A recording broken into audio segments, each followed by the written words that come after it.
Muito bem, são 10 horas e 10 minutos. O Manhã CMJ está de volta e temos agora a honra de receber a professora de Anatomia da Universidade Federal de Jataí, UFJ, a Bárbara de Lima Lucas. Ela que é também coordenadora do Laboratório de Anatomia da UFJ.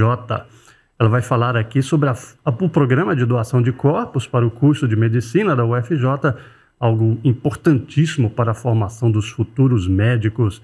Muito bom dia, professora Bárbara Lucas. Seja bem-vinda ao nosso Manhã CMJ.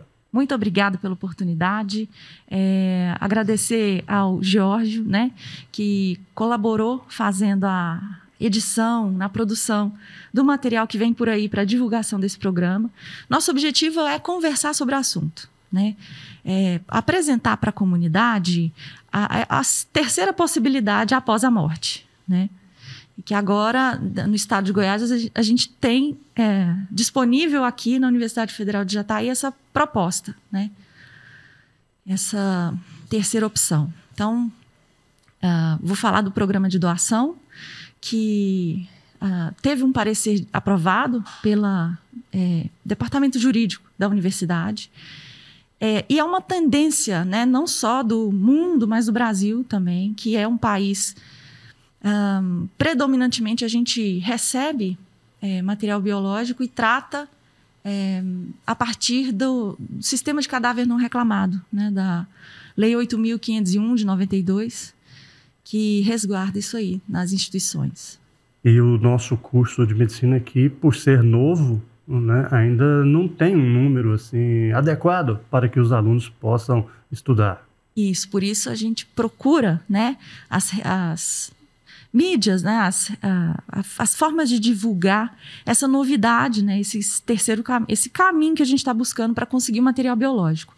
Então, atualmente, a gente tem 60 alunos que entram no curso de medicina, e o nosso laboratório ainda não possui cadáveres para fazer o ensino de anatomia humana em peças, Então, hoje a gente conta com apenas um cadáver que veio desse sistema de cadáveres não reclamados, que predomina no país hoje em dia.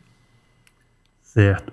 E em setembro a Prefeitura enviou para a Câmara projeto de lei número 87, que se transformou na Lei Ordinária número 4340, no dia 12 de novembro de 2021. Por essa lei fica o Executivo Municipal autorizado a promover a doação para a Universidade Federal de Jataí, mediante convênio, de ossos humanos não identificados de cadáveres não reclamados, retirados de sepulturas no cemitério municipal Jardim Bom Pastor e do São Miguel também, após decorrido um prazo mínimo de exumação, que é de 5 anos.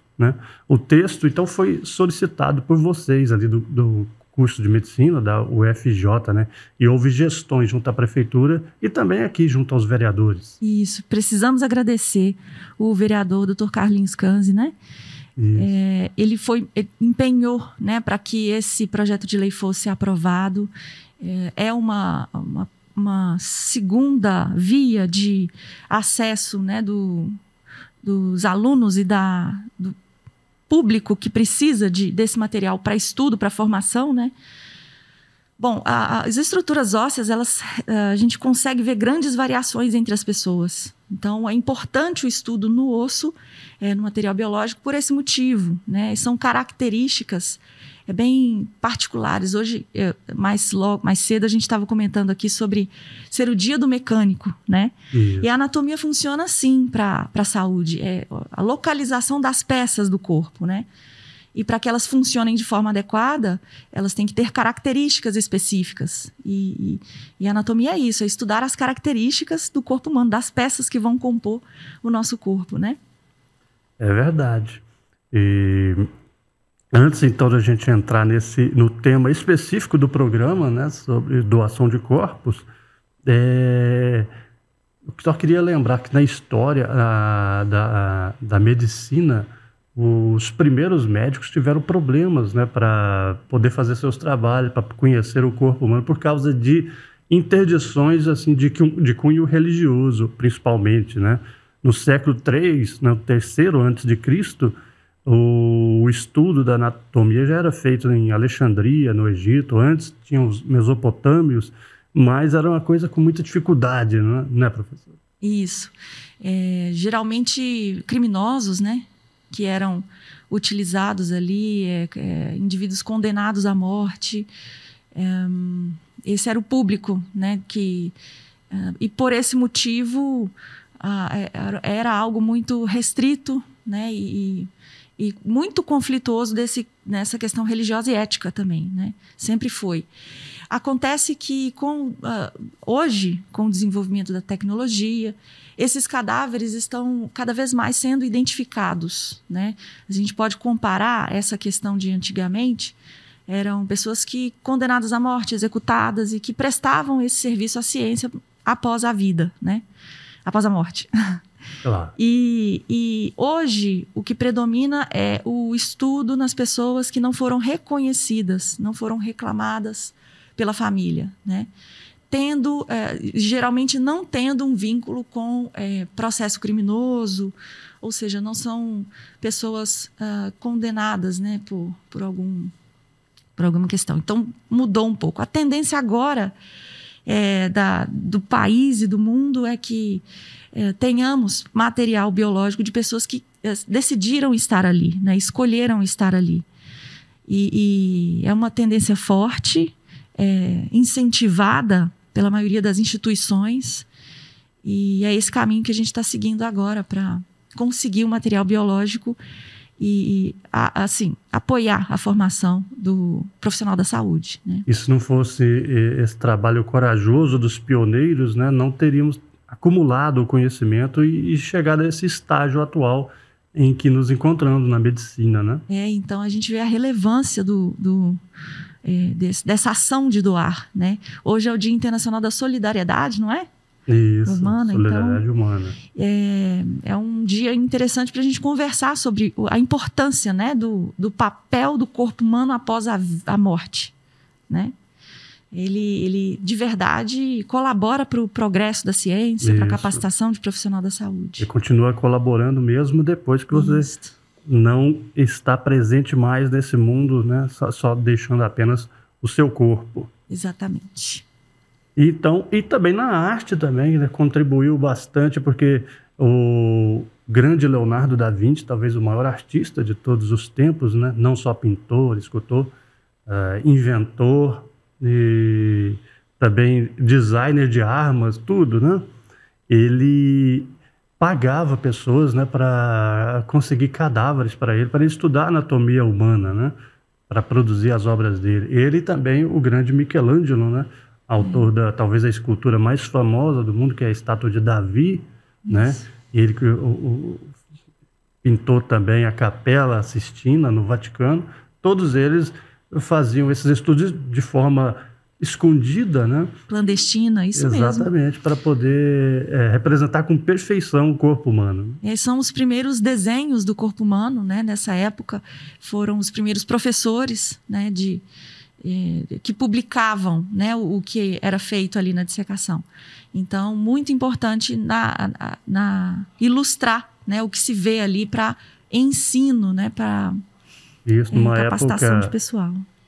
Pré-radiografia, pré-fotografia. Isso, né? Os primeiros exames. Era a única forma das pessoas conhecerem realmente a anatomia, né? Isso. Bom, então agora vamos para o projeto em si, né?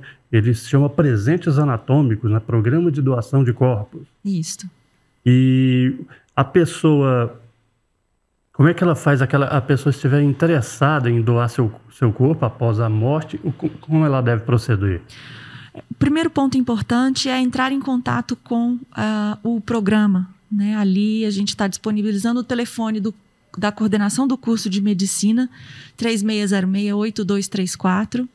Ali ela tem informações com o Glidson Glender sobre esse programa de doação, mas o mais importante é gravar o e-mail, que por ali ela pode procurar, inclusive nos finais de semana, né, para tirar dúvidas e manifestar o interesse em doar. Então, presentesanatômicos@ufj.edu.br. Certinho.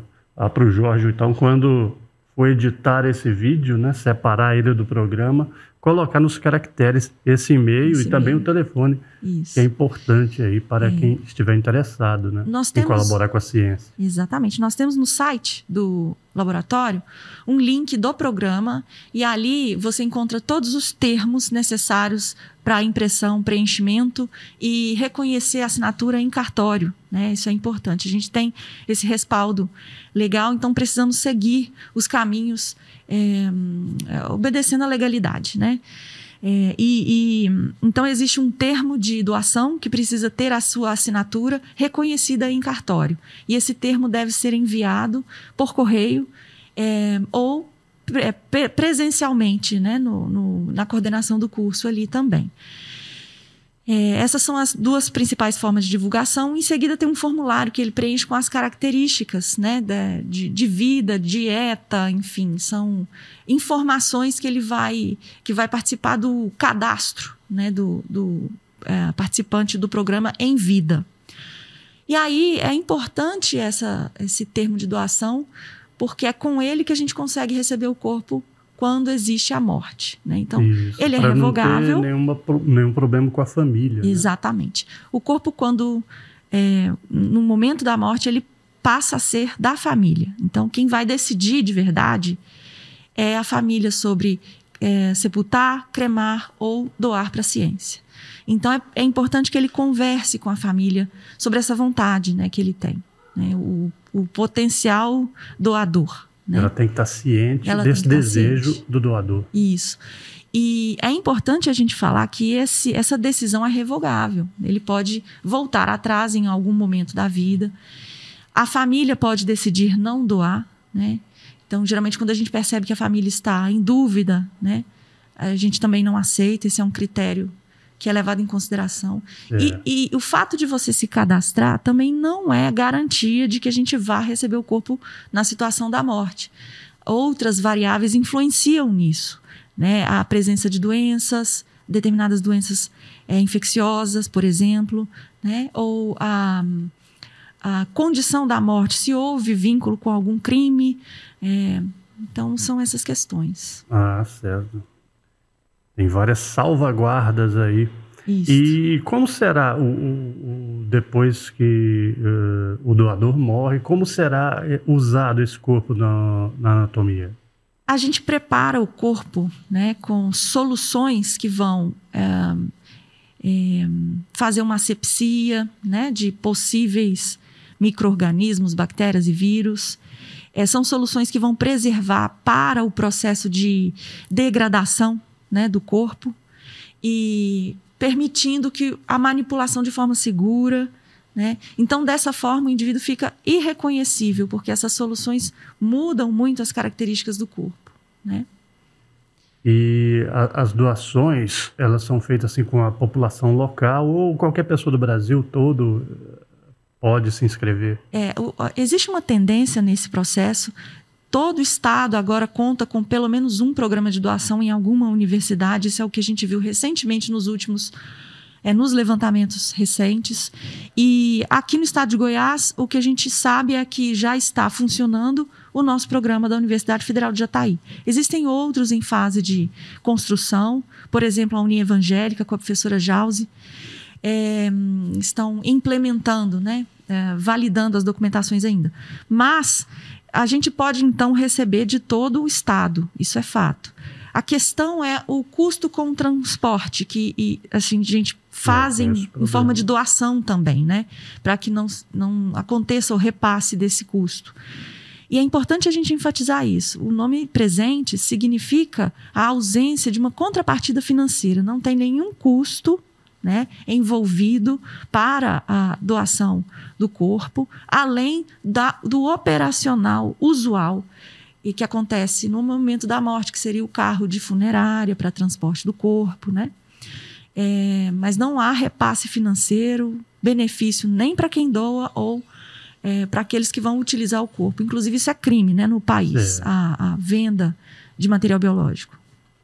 E esse modelo aqui no nosso município, é algo já adotado em outras partes do mundo? Isso. A gente fez no formato que é recomendado pela Sociedade Brasileira de Anatomia. Todos os termos foram baseados no programa da Universidade Federal de Ciências da Saúde de Porto Alegre.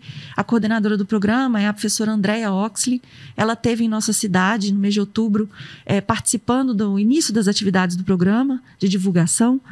E ela é hoje vice-presidente da Sociedade Brasileira de Anatomia. Então, tivemos uma consultoria, né, na estruturação do projeto que segue tudo o que é feito ao longo do país. Certo. E quando ocorre o óbito, né, do doador, como é que a universidade fica sabendo? A família precisa entrar em contato. Né? Então, existe um termo ali tem. que... Vamos supor que a pessoa não tenha deixado por escrito. Ele comentou com a família que gostaria de doar o corpo, mas não deixou por escrito. O processo é um pouco mais demorado. Por isso a gente tem conversado para que as pessoas deixem por escrito esse termo assinado. Mas se não deixou, a família pode solicitar, né, a entrar em contato com a universidade, comunicar que existe o corpo. E isso tem que ser feito com um prazo bem curto, em função do tempo que o corpo está viável para a gente começar o preparo, né? Então, a família entrando em contato, a gente vai providenciar os meios legais, por autorização judicial, para viabilizar a doação, né?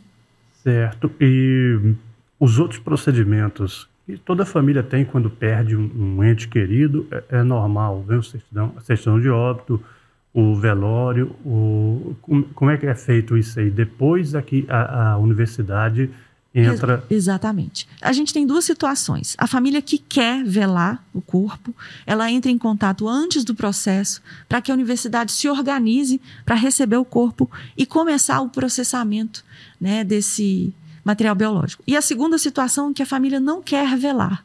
Né? Existe, inclusive, muitas pessoas que relatam a vontade de doar para a ciência pelo motivo de não querer o velório. Né? Então, tem essa situação também. Tudo é possível desde que exista uma comunicação prévia para que a gente se organize dentro do tempo que o corpo vai estar possível de ser recebido. Né? Certo, tudo então tem que ser combinado. Organizado, isso. Claro, não tem assim um modelo único. Não. E, inclusive, o processo de uso de material biológico ele é algo muito respeitoso. A gente tem ali, ao longo de tudo isso, uma oração que foi escrita, né, para o cadáver e que assim, ilustra, né, o respeito que os estudantes têm. É uma espécie de agradecimento. E a maioria dos programas de doação possui um dia para homenagear todos os corpos. Ali naquele momento as famílias são convidadas, né? E é feita uma solenidade, um culto para agradecimento, né, desses voluntários da ciência. E no caso do doador, ele ser submetido a uma autópsia, isso inviabiliza a doação?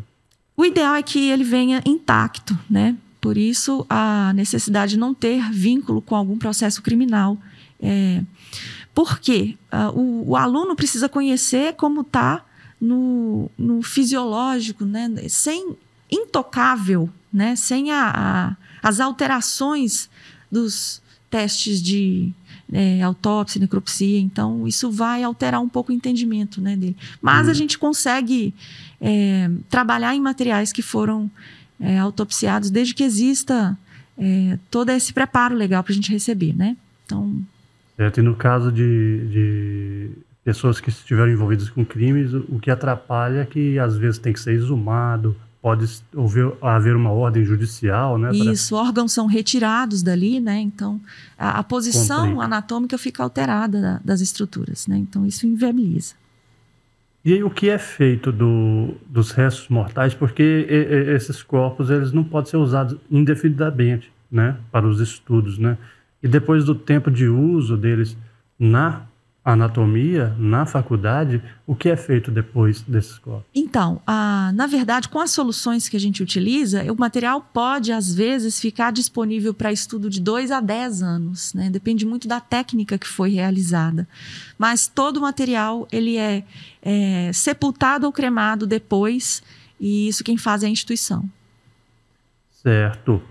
Eu quero agradecer, então, né, a professora Bárbara Lucas pela presença no último Manhã CMJ do ano, né, e pelos esclarecimentos importantes aqui sobre esse importante programa de doação de corpos para a nossa UFJ, mas eu deixo espaço aqui para que a senhora deixe assim, um recado final, fale de algo que nós não mencionamos aqui, né? Fique à vontade aqui, o tempo é todo seu.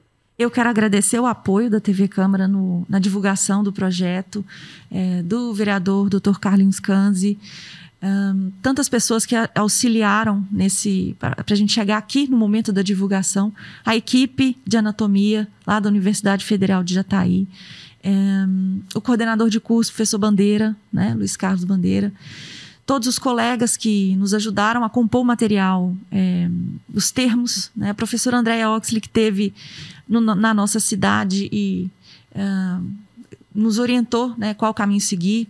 Enfim, são muitas pessoas, é um trabalho em equipe e fico feliz, né, de que Jataí seja pioneira no estado de Goiás nesse processo de oferecer essa terceira alternativa, né, para o indivíduo que morreu, né? A certeza que a gente tem é que todos nós vamos morrer, né?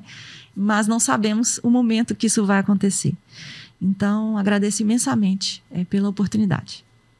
Nós é que agradecemos e estamos abertos aqui sempre que houver novidades, né? A TV Câmara, a Rádio Câmara estarão sempre à disposição também para continuar divulgando e colaborando com esse projeto.